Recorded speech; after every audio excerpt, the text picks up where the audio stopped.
আচ্ছা, এইবার আমরা স্টেপ ইনটু করি আমাদের মেইন অ্যাট্রাকশন আজকের সেশনের। হ্যাঁ, তো আজকে আমাদের প্রথম যে সেশনটা, আমাদের যে সেগমেন্টটা আছে, সেখানে আমাদের ইন্ডিভিজুয়াল আমাদের পার্টিসিপেন্টসরা তাদের ইন্ডিভিজুয়ালি সিলেক্টেড টপিক আমাদের সাথে ডিসকাস করবে। তো আমি চলে যাচ্ছি আমাদের প্রথম প্রেজেন্টার আহনাফের কাছে। আহনাফ।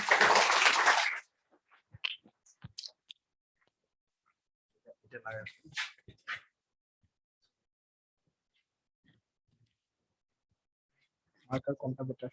মার্কার না, এখানে রাখো, এটা পড়ে যাবে। ঠিক আছে, যেটা পকেটে রাখো।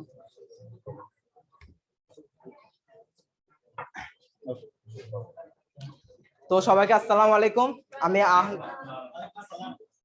আহনাফ হাসান মাহমুদ, নাসিরাবাদ সরকারি উচ্চ বিদ্যালয়ে এসএসসি ব্যাচ 21। আচ্ছা, ফার্স্ট আমি একটু সময় চেয়ে নিচ্ছি, আমাকে একটা সংখ্যা লিখতে হবে।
ওকে, আচ্ছা, শুরুতে আমি কিছু কথা বলে নিই। এটা এই উপপাদ্যটা তো সবার চেনা, আমাদের পরিচিত পিথাগোরাস উপপাদ্য। আমার হাতে লেখা অত সুন্দর না, সরি। আচ্ছা, তো ফার্স্টে কিছু কথা বলে নিই। আমি বোর্ডে বেশ কিছু চিত্র আঁকবো। আমি যখন যে চিত্রতে ফোকাস করতে বলবো, শুধু ওই চিত্রের দিকে তাকিয়ে থাকবে, যাতে সম্পূর্ণটা বুঝতে পারো। আচ্ছা, তাহলে আমি শুরু করছি। আচ্ছা, আরেকটা ব্যাপার হচ্ছে যে আমি যখন প্রশ্ন করার সুযোগ দিব, তখন আমি ফার্স্টে অফলাইনে যারা আছো তাদের জন্য কোশ্চেনটা রাখবো। দেন এটার পর আমি যদি আবার কোশ্চেন জিজ্ঞেস করি, তখন অনলাইন বা সেরা কোশ্চেন করার সুযোগ পাবে। আচ্ছা, তাইলে আমরা দেখি এখানে স্টেটমেন্টটা। আচ্ছা, এই স্টেটমেন্টটা তাহলে আমরা একটু দেখি। সমকোণী ত্রিভুজের অতিভুজের উপর অঙ্কিত বর্গক্ষেত্রের ক্ষেত্রফল অপর দু বাহুর উপর অঙ্কিত বর্গক্ষেত্রফল দ্বয়ের সমষ্টির সমান। এটা তো সবাই আমাদের জানা। তাইলে আমি এটা এখন তাইলে লাগছে না, তাহলে আমি এখন এটা চিত্র দিয়ে একটু দেখিয়ে দিই। তো ফার্স্ট অফ অল, সমকোণী ত্রিভুজ বা রাইট অ্যাঙ্গেল ট্রায়াঙ্গেল, যেটা হচ্ছে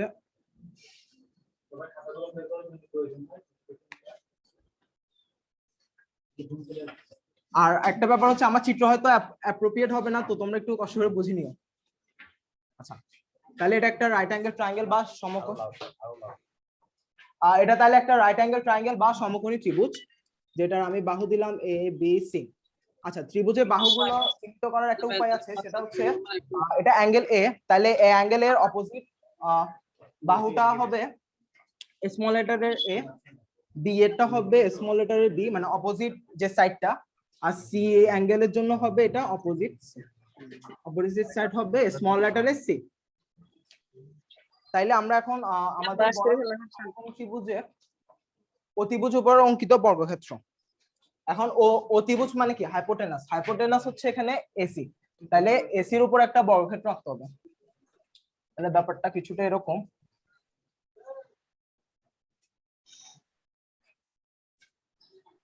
এটা একটা স্কয়ার 90 ডিগ্রি।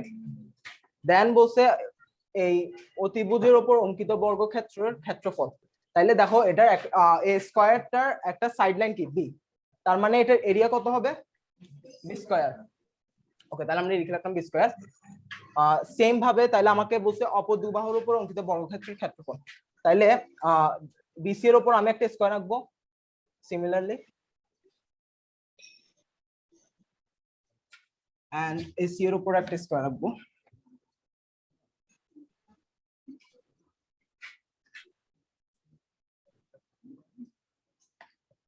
আচ্ছা, তাহলে এটার এরিয়া কত হবে স্কয়ার, আর এটার এরিয়া হবে সি স্কয়ার। তো আমাদের অতি পরিচিত পিথাগোরাস বলেছেন এখানে এই দুইটার যোগফল এটা সমান হবে, এই দুইটা স্কয়ারের এরিয়ার যোগফল এটা সমান হবে। তার মানে স্কয়ার প্লাস, মার্কারটা চেঞ্জ করলে বুঝলাম, তার মানে square plus C square is equal to B square. এটা আমাদের পিথাগোরাস বলেছেন। তো ক্লাস 8 থেকে উপরের ক্লাসে যারা আছো সবাই জানো, এটার প্রমাণটা সবার জানা আছে, তো আমি প্রমাণটা দেখাচ্ছি না। এখন আমার প্রশ্ন হলো, দেখো এখানে পিথাগোরাস সাহেব যেটা করেছেন সেটা হচ্ছে উনি প্রত্যেকটা বাহুর উপর একটা বর্গ আঁকছেন। হোয়াট ইফ আমি বর্গ ছাড়া অন্য কিছু আঁকি, লাইক আমাদের বেসিক শেপ কি আছে, চতুর্ভুজ বা কোয়াড্রিল্যাটারাল, দেন ত্রিভুজ বা ট্রায়াঙ্গেল, বৃত্ত বা সার্কেল। তো দেখি আমি এটার উপর অন্য কিছু আঁকি, ট্রাই করবো। সো ফার্স্ট আমরা এই সার্কেল দিয়ে একটু ট্রাই করি। আচ্ছা, এইটার প্রমাণ তো সবার জানা, তাহলে আমি এটা তাইলে সব ক্ষেত্রে সত্যি হবে। সো আমি এটা লিখে দিচ্ছি, আমি স্কয়ার গুলো মুছে দিই।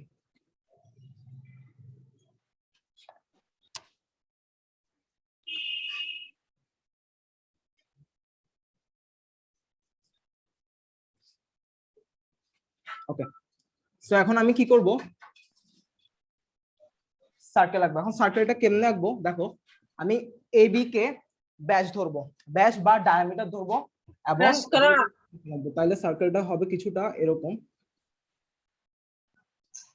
চিত্রটা হয়তো অ্যাপ্রোপ্রিয়েট হচ্ছে না, সো একটু কষ্ট করে বুঝে নিও। দেন আমি বিসি এর এ কে আমি একটা আরেকটা বৃত্তের ডায়ামিটার ধরবো বা ব্যাস ধরবো, দেন এটার উপর আরেকটা সার্কেল আঁকবো। ওকে, আঁকলাম। চিত্রটা একটু কমপ্লেক্স হবে, বাট যেহেতু আমি বলে দিচ্ছি তো তোমাদের জন্য বুঝতে সহজ হবে। দেন আমি এসি এর উপর একটা, এসি কে ব্যাস ধরে আরেকটা সার্কেল আঁকবো। ওকে, এই চিত্র নিয়ে আরো কোনো কোশ্চেন আছে ক্লাস 8 এর? বুঝছো সবাই? আচ্ছা, আমি একটা কোশ্চেন আশা করছিলাম, আচ্ছা একটু ওয়েট।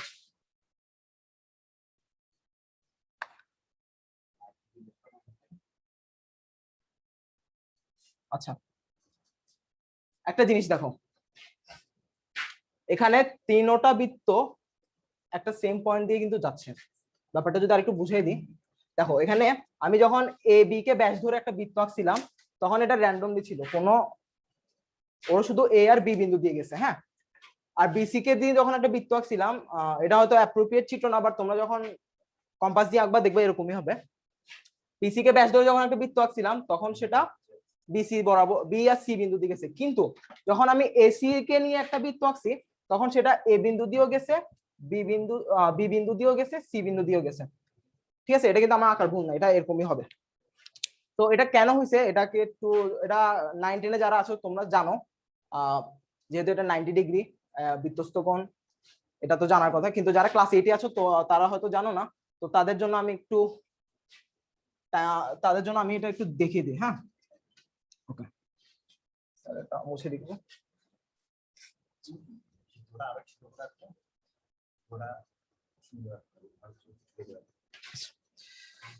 ওকে, ধরো আমি একটা ত্রিভুজ নিলাম এবিসি। এখন ত্রিভুজের তিনটা বিন্দুর একটা কি বলবো, একটা রহস্যময় বলতে পারো, বা স্পেশাল জিনিস বলতে পারো, সেটা হচ্ছে ত্রিভুজের তিনটা বিন্দু দিয়ে এমন একটা বৃত্ত আঁকা পসিবল যেটা কিনা ত্রিভুজের তিনটা বিন্দু দিয়ে যাবে, জাস্ট একটা। এই তিনটা বিন্দু যদি পৃথিবীর তিন কোণায় হয়, তারপরেও তুমি এমন একটা বৃত্ত আঁকতে পারবা যেটা কিনা ত্রিভুজের তিনোটা বিন্দু বা তিনোটা ভার্টেক্স দিয়ে যাবে, মানে ওই বৃত্তটার পরিধি হবে তিনোটা। আমি একটু আঁকি দিলে বুঝবা। এরকম একটা বৃত্ত আঁকা পসিবল যেটা কিনা ত্রিভুজটা তিনোটা বিন্দুকে টাচ করবে, বা বৃত্তটার কি বলবো পরিধির উপর ওই তিনটা বিন্দু অবস্থিত হবে।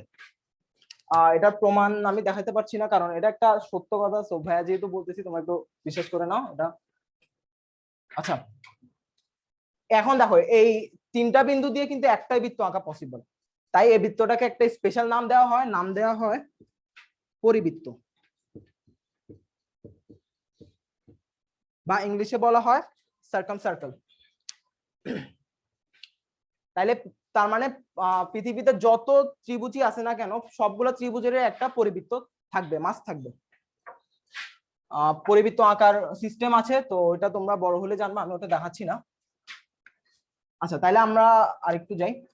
আচ্ছা, আমাদের ত্রিভুজ কোণের ভিত্তিতে কয় ভাগে বিভক্ত? তিন ভাগে। একটা হচ্ছে কি সূক্ষ্মকোণী ত্রিভুজ, যেটা আমি এখানে আঁকছি। সূক্ষ্মকোণী ত্রিভুজ মানে অল অ্যাঙ্গেল 90 ডিগ্রি থেকে ছোট হবে, ঠিক আছে? এটা তো তোমাদের জানার কথা। সূক্ষ্মকোণী ত্রিভুজ বা একিউট অ্যাঙ্গেল ট্রায়াঙ্গেল। দেন আমাদের আরেকটা অপশন আছে, সেটা হচ্ছে স্থূলকোণী ত্রিভুজ বা অবটিউস অ্যাঙ্গেল ট্রায়াঙ্গেল। সরি, তিনটা বিন্দু দিয়ে যাবে। এই ত্রিভুজের বৈশিষ্ট্য কি? অ্যাটলিস্ট ওয়ান অ্যাঙ্গেল 90 ডিগ্রি থেকে বড় হবে, একটা অ্যাঙ্গেল 90 ডিগ্রি থেকে বড় হবে। এটা তো গেল। তারপর আমাদের স্পেশাল ট্রায়াঙ্গেলটা, যেটা হলো রাইট অ্যাঙ্গেল ট্রায়াঙ্গেল বা সমকোণী ত্রিভুজ। যেহেতু এটা একটা ত্রিভুজ, তাই এটার মধ্যে দিয়ে একটা পরিবৃত্ত বা সার্কামসার্কেল আঁকা পসিবল। আর এখানে হচ্ছে one angle is equal two 90 degree. আচ্ছা আচ্ছা, আমরা তো একটা বৃত্ত আঁকি, তো বৃত্ত আঁকার জন্য কি কি লাগে? একটা কেন্দ্র লাগে আর একটা ব্যাসার্ধ লাগে। তো পরিবৃত্তের যে কেন্দ্র আছে, সেটাকে আমরা বলা হয় পরিকেন্দ্র বা সার্কামসেন্টার। তাইলে যখন তুমি একটা সূক্ষ্মকোণী ত্রিভুজ নিয়ে কাজ করবা, তখন তোমার পরিকেন্দ্রটা হবে ত্রিভুজের মাঝে, ঠিক আছে? তখন তোমার পরিকেন্দ্রটা হবে ত্রিভুজের মাঝে। আর যখন তুমি একটা স্থূলকোণী ত্রিভুজ নিয়ে কাজ করবা, তখন তোমার পরিকেন্দ্রটা হবে ঠিক ত্রিভুজের বাইরে। এখানে দেখো ত্রিভুজের ভিতরে থাকবে এবং এখানে ত্রিভুজের বাইরে থাকবে। এখন একটা জিনিস চিন্তা করো, যে আমি 90 ডিগ্রি, সব কোণ 90 ডিগ্রি থেকে ছোট ছিল তখন ভিতরে ছিল, আর একটা কোণ 90 ডিগ্রি থেকে বাইরে তখন সেন্টারটা ছিল বাইরে। হোয়াট ইফ একটা অ্যাঙ্গেল 90 ডিগ্রি সমান, তখন কি হয়? একটাতে বাইরে একটাতে ভিতরে। তো তোমরা যেটা হয়তো অনেকে ভাবতেছো সেটাই। আর যখন একটা অ্যাঙ্গেল 90 ডিগ্রি থেকে হবে, তখন সেন্টার তো হবে হাইপোটেনাস বা ত্রিভুজের মাঝে। আচ্ছা, যখন একটা অ্যাঙ্গেল 90 ডিগ্রি হবে, তখন পরিকেন্দ্র বা সার্কামসার্কেলের সেন্টারটা হবে অতিভুজের মধ্যবর্তী বিন্দুতে। তো এটারও অনেক প্রমাণ আছে, এগুলো তোমরা বড় হলে জানবা। আমি যেহেতু ক্লাস 8 আছে, তাই আমি একটু দেখাই দিলাম। আচ্ছা, তাহলে একটা জিনিস চিন্তা করো, তুমি যখন একটা বৃত্ত আঁকছো, তিনটা বিন্দু দিয়ে গেছে, মানে রাইট সমকোণী ত্রিভুজের কথা বলছি, তখন কেন্দ্রটা এসি বরাবর ছিল। তাইলে চিন্তা করো, আমি যদি এসি তার একটা জ্যা এর মধ্যে যদি কেন্দ্রটা অবস্থিত থাকে, তাহলে এটা ব্যাস হয়ে যায় না? তাইলে আমি যদি এসি কে ব্যাস ধরে একটা বৃত্ত আঁকি, তাইলে তো ওই বৃত্তটা অবশ্যই ত্রিভুজ এবিসি এর কি হবে? পরিবৃত্ত হবে, ঠিক না? ওকে, তাইলে তাইলে একটু মনে করার চেষ্টা করো, আমি যখন ওই চিত্রটা আঁকছিলাম, তখন কিন্তু এই ব্যাপারটাই হয়েছিল, যে আমি এসি কে নিয়ে যখন বৃত্তটা আঁকছি, সেটা তিনটা বিন্দু দিয়ে টাচ করে গেছে। তো আমি ওই চিত্রটা আরেকবার আঁকি দিই।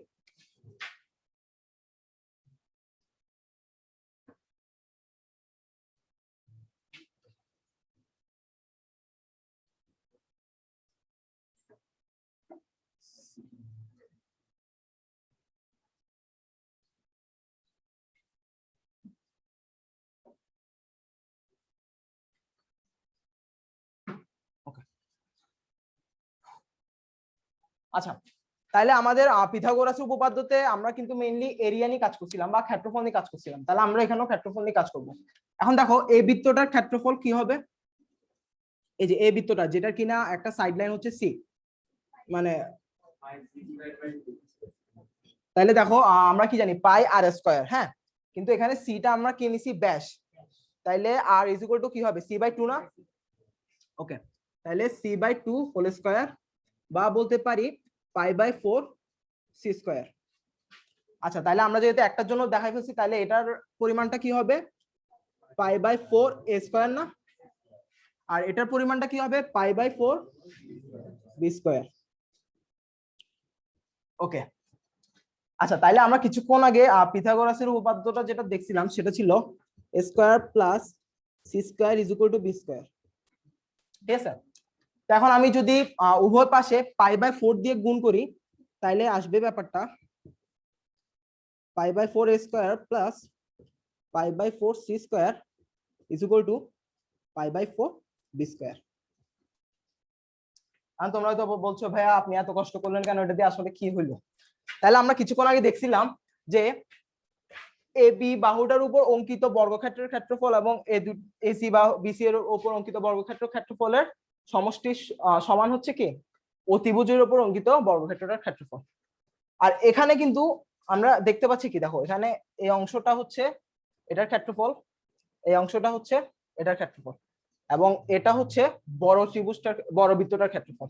তার মানে তোমাকে যে শুধু স্কয়ার রাখতে হবে এমন কিছু না, তুমি যদি অতিভুজের উপর একটা বৃত্ত আঁকো এবং অপর দুই বাহুর উপর একটা বৃত্ত আঁকো, তাইলে অতিভুজের উপর অঙ্কিত বৃত্তটার ক্ষেত্রফল অপর দুই বাহুর উপর অঙ্কিত বৃত্তটার ক্ষেত্রফলের যোগফলের সমান। সো এটা ছিল ফার্স্ট, যে এটা আসলে বৃত্ত দিয়েও দেখানো সম্ভব। মেইনলি আমরা এটা এখান থেকে আসছে। ওকে, কার কোনো কোশ্চেন আছে এটা নিয়ে? হ্যাঁ, π/4 তুমি কোন ক্লাস? বৃত্তের ক্ষেত্রফল পাই আর স্কয়ার না?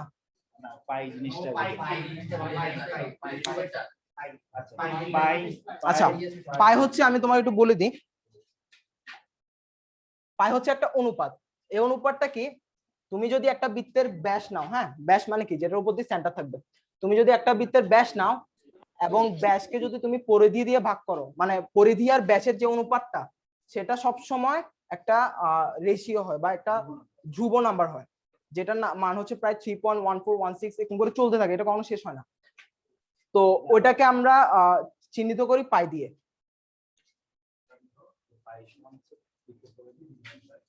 আচ্ছা, আমি একটু লিখে দিই, পাই ইজ ইকুয়াল টু হচ্ছে বৃত্তের পরিধি বা বৃত্তের প্যারামিটার বলতে পারো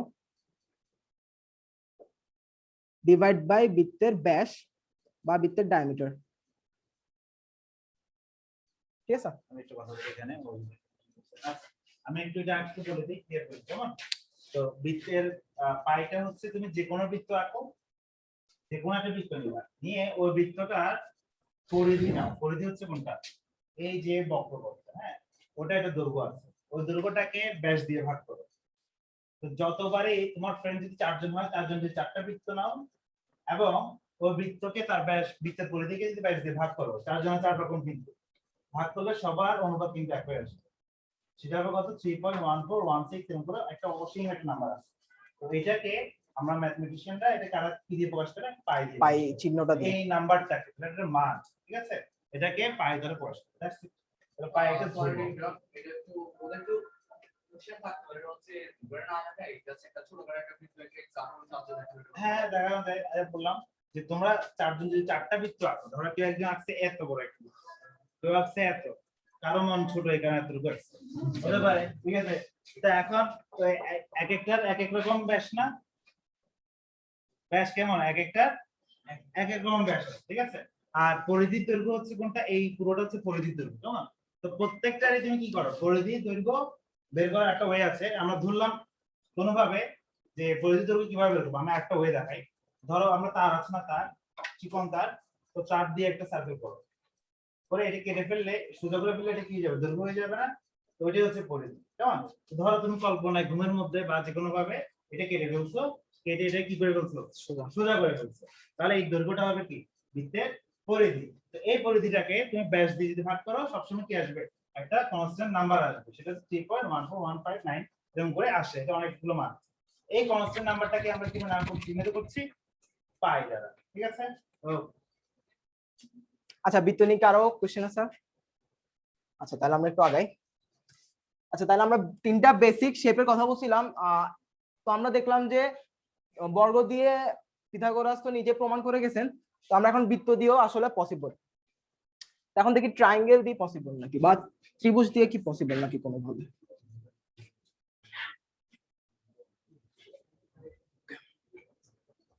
আচ্ছা আচ্ছা, আমরা কিন্তু যেন তেন ত্রিভুজ নিতে পারবো না, আমাদেরকে একটা স্পেশাল ত্রিভুজ নিতে হবে। সেটা হচ্ছে সমবাহু ত্রিভুজ বা ইকুইল্যাটারাল ট্রায়াঙ্গেল। তাহলে আমরা সেম কাজটাই করব, আবার তিনটা বাহুর উপর তিনটা ত্রিভুজ আঁকবো। কিন্তু এই ত্রিভুজের একটা বৈশিষ্ট্য আছে, যেমন এটা সি হবে, তো তাইলে এটা এই তিনটা বাহু কি সমান, এখানে সেম সেম কাইন্ডের দাগ দিছি, তার মানে তিনটা সমান বুঝাচ্ছে। দেন আমরা এটাকে এ ধরবো, দেন এটা সমান সমান এটা। ওকে, দেন আমরা আরেকটা আঁকবো বড় করে, এটা যদি বি হয় তাহলে ওকে। আচ্ছা, তাইলে এখন আমাদেরকে আবার আগের মতো, আমরা কিন্তু ক্ষেত্রফল নিয়ে মেইনলি কাজ করতেছিলাম, তাহলে আমরা আবার ক্ষেত্রফল বের করি। তো ত্রিভুজ সমবাহু ত্রিভুজের ক্ষেত্রফল নির্ণয়ের একটা সূত্র আছে, যেহেতু ক্লাস 8 এর তোমরা জানো না, তাই আমি দেখি একটু টাইম নিয়ে দেখিয়ে দিই। দেখো, আমি তাহলে একটা সমবাহু ত্রিভুজ নিব, সরি এটা বাঁকা হয়েছে। ওকে, তাহলে সমবাহু ত্রিভুজ নিলাম, যেটা সাইড লাইন বা একটা লাইন হচ্ছে প্রতিটা বাহুর দৈর্ঘ্য হচ্ছে এ। দেন আমি এটার উপর একটা লম্ব আঁকলাম, যেটাকে আমি আপাতত এইচ দিই। তাহলে এটার এরিয়া কত, এটার এরিয়া হবে বা ক্ষেত্রফল হবে হাফ ইন্টু ভূমি গুণ উচ্চতা, ভূমিটা কি এ আর উচ্চতা হচ্ছে এইচ, বা বেস ইন্টু হাইট। আচ্ছা, তাইলে আমি দেখি যে, আচ্ছা এটা কি জানো কিনা তোমরা, যে আমরা যদি সমবাহু ত্রিভুজের যে কোনো শীর্ষবিন্দু থেকে বিপরীত বাহুর উপর লম্ব আঁকি, তাহলে ওই এই লম্বটা এই বাহুটাকে সমান ভাগে ভাগ করবে, মানে এই অংশটা আর এই অংশটা সমান হবে। ঠিক আছে, তাইলে এই অংশটার মান তাইলে হাফ অফ এ হবে না? ওকে, তাহলে এটা যদি হাফ অফ এ হয়, তাহলে দেখো এখানে একটা সমকোণী ত্রিভুজ পাইছি। তাহলে আমরা আবার পিথাগোরাস ইউজ করি। তাহলে এখানে সম্পর্কটা দেখো, আমরা সম্পর্কটা কি জানি, এই দুইটার হোল স্কয়ারের যোগফল কি, এটা সমান। তাহলে আমরা লিখতে পারি H square is equal to half of A whole square, sorry এটা প্লাস হবে, is equal to A square, মানে এই দুইটা হোল স্কয়ারের যোগফল এটা সমান। তাহলে আমরা লিখতে পারি এইচ স্কয়ার, তাহলে আমরা লিখতে পারি H square is equal to plus A square by 4 is equal to A square, বা এটাকে ওই সাইডে নিব আমরা এখন, বা H square is equal to লিখতে পারি 4 A square by A square. আমি একটু শর্টকাটে যাচ্ছি, তোমরা আসলে বুঝবো যে এটাকে এ সাইডে নিলাম, দেন লসাগু নিয়েছি, লসাগু নেওয়ার পর এটা আসছে। দেন আমি এখানে বর্গ, উভয় পাশে বর্গমূল করলে আমরা পাবো, এদিক থেকে দেখা যাচ্ছে তো না? ওকে, আমরা লিখতে পারবো h is equal to √3a by 4, sorry 2, √3a by 2। Okay, না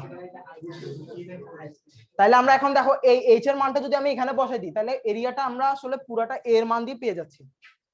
তাহলে চলো আমরা এখানে h এর জায়গায় যদি a বসাই, সরি h এর মানটা যদি এখানে বসাই দিই, তাহলে আমরা এরিয়া পাবো হাফ ইন্টু a ইন্টু এখানে দেখো √3a বাই 2। তাহলে আমরা আলটিমেট এরিয়া যেটা পাবো সেটা হচ্ছে 4 √3a স্কয়ার বাই 4। ঠিক আছে, তাহলে দেখো তার মানে এই অংশটার ক্ষেত্রফল কি হবে, √3/4 ax স্কয়ার। তো তোমরা চাইলে পরীক্ষা এটাই শর্টকাটটা ইউজ করতে পারো যদি এমসিকিউ তে আসে। কোনটা? এটা আচ্ছা, এরিয়াটা দেখো, ত্রিভুজের ক্ষেত্রফলের সূত্র কি? হাফ ইনটু ভূমি গুণ উচ্চতা। তাহলে ভূমিটা কি এখানে a, উচ্চতাটা কি h, তাহলে হাফ ইনটু h, এতটুকুতে থামলাম। এখন দেখো তুমি যদি সমবাহু ত্রিভুজের যে কোনো, আমরা যদি একটা লম্ব আঁকি তাহলে সেটা বিপরীত বাহুকে সমান ভাগে ভাগ করে, এটা তো জানা কথা। তাইলে এটা হাফ অফ a হবে না? আর এটা তো আমি লম্ব আঁকছি, তার মানে 90 ডিগ্রি, একটা সমকোণী ত্রিভুজ। তাহলে সমকোণী ত্রিভুজে আমরা পিথাগোরাস উপপাদ্য অনুযায়ী কি জানি? অতিভুজের উপর অঙ্কিত বর্গক্ষেত্রের ক্ষেত্রফল অপর দুই বাহুর উপর অঙ্কিত বর্গক্ষেত্র সমান। তাহলে আমি এখানে এটা করছি, দেখো h square is equal to half of a square, sorry h whole square plus half of a whole square is equal to as square. ঠিক আছে, দেন আমি এটাকে এই সাইডে নিলাম। এটা তুমি একটু করলে এটা পাবা, ঘুরে ফিরে এই অ্যানসারটা পাবা, h is equal to root over. হ্যাঁ, আচ্ছা এখানে আমি তাহলে একটু দেখাই দিই, তোমাদের তো বুঝতে কষ্ট হচ্ছে। আমরা লিখতে পারি এই এখান থেকে লিখতে পারি s স্কয়ার মাইনাস এটা, ঠিক আছে, বা লসাগু নিলে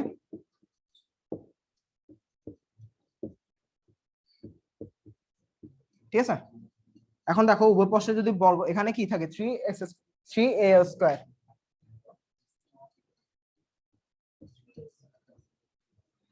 ঠিক আছে। এবার বর্গমূল করো, তাইলে পাবো আমরা √3a/4 2, সরি, ঠিক আছে না, মানে h সমান আর কি, এটা ইজ ইকুয়াল টু h, ঠিক আছে না? ওকে, আচ্ছা তাহলে তো আমরা ক্ষেত্রফলটা বের করে ফেলছি। তাহলে দেখো এখানে একটা অংশের ক্ষেত্রফল এটা, তাহলে দেখো আমরা এটা কিন্তু শুধু বাহুর উপর নির্ভরশীল, তাহলে আমরা এটার ক্ষেত্রফল কি বলতে পারি বলতো?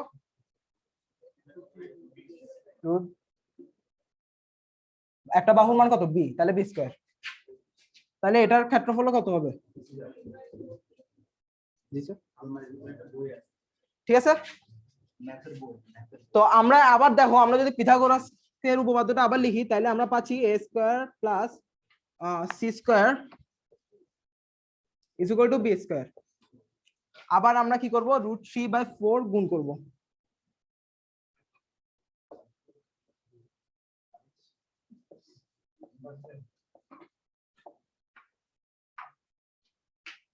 তাহলে দেখো আবার কি দাঁড়াইলো, যে এই দুটা বাহুর উপর অঙ্কিত সমবাহু ত্রিভুজের ক্ষেত্রফলের যোগফল অতিভুজের উপর অঙ্কিত সমবাহু ত্রিভুজের ক্ষেত্রফলের সমান। তো কোনো কোশ্চেন আছে এটা নিয়ে?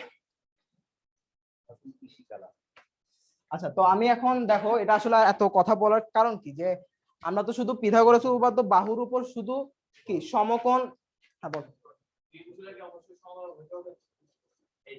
এটাই তো তোমরা চিন্তা করো যে সমবাহু ছাড়া অন্য কিছু দিয়ে পসিবল কিনা। কেমনে?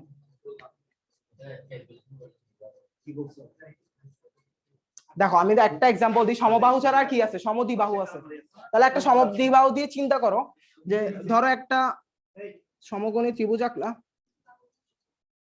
এখন সমদ্বিবাহু ত্রিভুজ মানে কি? দুইটা বাহু সমান। এখন আমি চিন্তা করো, এই বাহুটাকে আমি অনেক দূরে নিয়ে সমদ্বিবাহু করলাম, ঠিক আছে, আর এই বাহুটাকে একদম কাছে থেকে যাই সমদ্বিবাহু করলাম। এখন দেখো এটা, এখানে কিন্তু একটা তোমার স্বাধীনতা আছে যে তুমি চাইলে বড় করতে পারো, ছোট করতে পারো, কিন্তু এটাতে কিন্তু কোনো রেস্ট্রিকশন নেই। এটাতে তোমার সি দিয়ে কিন্তু সমবাহু ত্রিভুজটা আঁকতে হবে এবং ক্ষেত্রফলটা একটা জায়গার মধ্যে আবদ্ধ থাকে। তো এখানে তুমি যদি কষ্ট করো তাহলে হইলে সম্ভব হইলে হতে পারে, আমি শিওর না, বাট এটা এখানে কিন্তু অনেক অপশন থেকে যাচ্ছে, কারণ তুমি চাইলে ত্রিভুজটা বড় আঁকতে পারো আবার ছোটও করতে পারো। সো এটা শুধু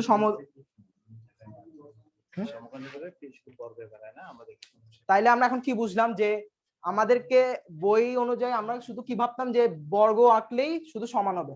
তো আজকে দেখলাম যে বর্গ না, আমরা যদি বৃত্ত আর সমবাহু ত্রিভুজ আঁকি তাহলেও এটা সম্ভব। তো আর কিছু দিয়ে কি সম্ভব কিনা তোমরা বাসায় চাইলে চিন্তা করতে পারো।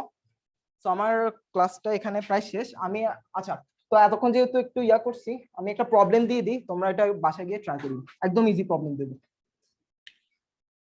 লেখা শেষ না সবার? আমি মুছে দিচ্ছি তাহলে।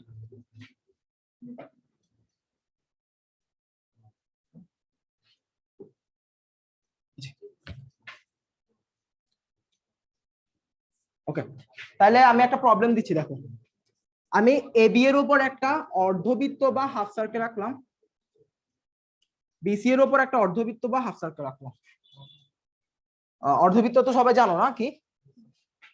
তো এখন এই হাফ সার্কেলের এরিয়াটা ধরো 10 এবং এই হাফ সার্কেলের এরিয়াটা 20, জাস্ট এটা আর এটা। এখন কোশ্চেন হচ্ছে ত্রিভুজ এবিসি এর পরিবৃত্তের ক্ষেত্রফল কত? বেশ ইজি কোশ্চেন। পরিবৃত্তের ক্ষেত্রফল কত? একটা শর্ত আছে, শর্তটা হচ্ছে কেউ ক্যালকুলেটর ইউজ করতে পারবে না, বা আমি এটাকে ইংলিশ করে লিখে দিই, ত্রিভুজ